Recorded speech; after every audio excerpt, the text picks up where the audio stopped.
shareholders and bondholders and 100,000 plus deposit holders, they will share the cost of bailouts. A significant bail-in, according to Dijsselbloem. This is good news, right?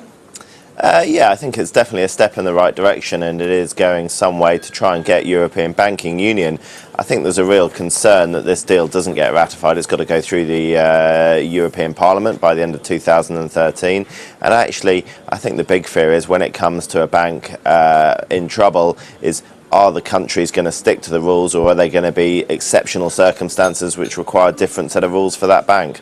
Well, and there's also some flexibility over how much national governments will put in. Could this be an Achilles heel as well?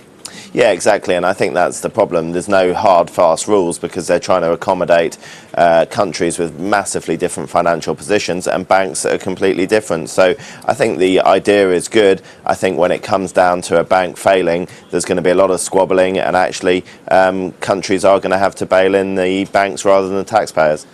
But the initial reaction seems to be positive, and of course, leaders meet later today. It will put them in better mood, surely, and it shows that maybe Europe can and is getting to grips with the financial crisis. Well, I think it shows that they can come to an agreement after a very, very long set of talks.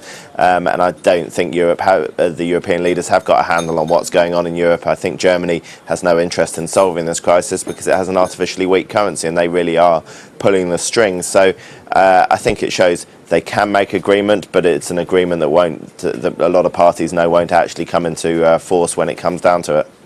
Okay, but as I said there, the initial reaction does seem to be positive, and are we going to see that play out in markets later today?